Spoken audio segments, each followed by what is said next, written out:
Let me begin this event with welcome remarks by President of IVR, Professor Matthias Mahlmann. Please give President Professor Matthias Mahlmann a big applause.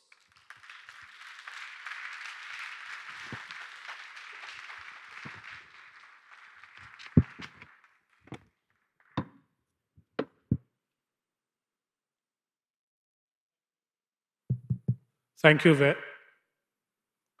very much. I'm not accustomed to any applause, in particular not big applause, so I appreciate the efforts very much to change that situation.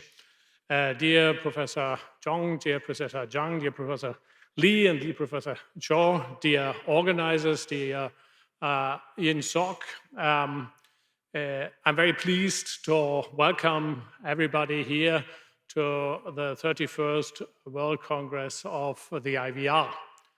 If you go to the Korea Museum, you will see an exhibition of Greco-Roman art and artifacts. And there's a bust, a sculpture of a male figure, and it is described, and quite rightly so, as having disheveled hair and an unkempt appearance. The explanation, the description continues to say that it has been traditionally described as a barbarian. But more recent interpretations propose that it is actually this man with the disheveled hair and the unkempt appearance, a philosopher, engrossed in deep intellectual pursuits. If I look around here, though being slightly blinded, I would say this working hypothesis about the usual appearance of philosophers is, at least in the realm of legal philosophy, not correct. I see a very diverse crowd which will discuss the problems of legal philosophy from a whole range of different methodological, meta-ethical, epistemological, ontological, normative, political perspectives. And it shows that these congresses have a very important function as a forum of debate.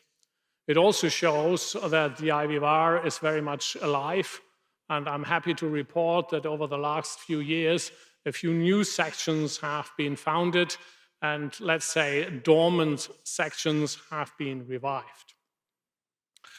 I think we will in particular explore the main theme of this Congress, rule of law, justice and democracy.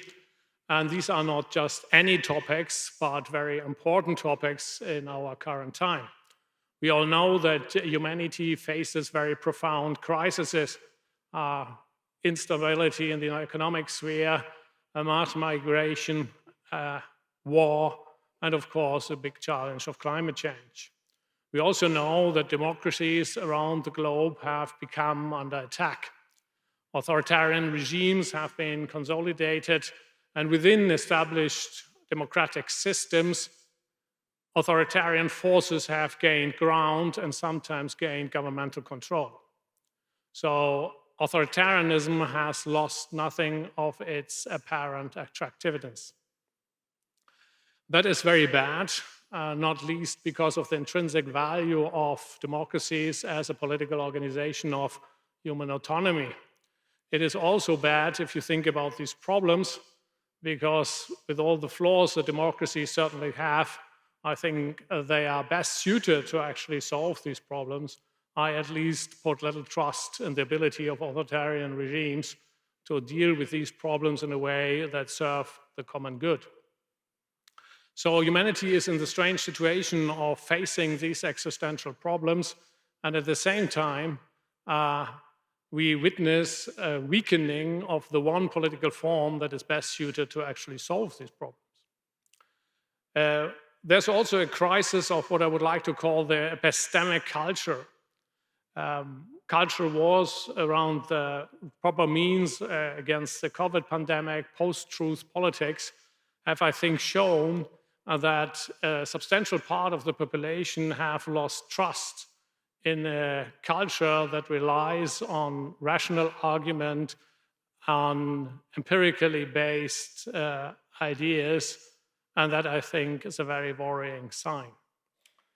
It is very important that we reassert in the next few days the foundations of these central values of the rule of law, of democracy, and to explore, as legal philosophers have done for the last 2,000 years, what justice actually means.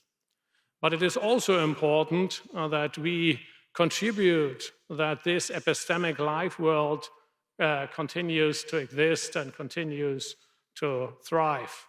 Science and philosophy are about the results that they may produce, but they are also about keeping this particular life world intact. I would like to finish by thanking the organizers, in particular Jens-Georg and her team, even though if I do that, I have tried to see whether she is here and whether she is still awake or whether she has lost consciousness because of exhaustion. Due to some strange events in my life, I have been involved in the organization of more world congresses than I ever have thought and planned. I had last year the pleasure to talk to the president of the South Korean Constitutional Court and the Ministry of Justice in preparation of this Congress. And I understood very quickly, at least for my modest standards quickly, that I don't have to worry about the organization of this particular Congress because it just will be wonderful. So I would like to thank the organizers, in particular Professor Jens-Georg for this great effort that they made and that makes it possible that we will spend these enriching 5 days in the future. Everything, fortunately, has to end, even such a presidential address. And I thank you for your attention, and I wish us all a very pleasant and enriching Congress. Thank you very much.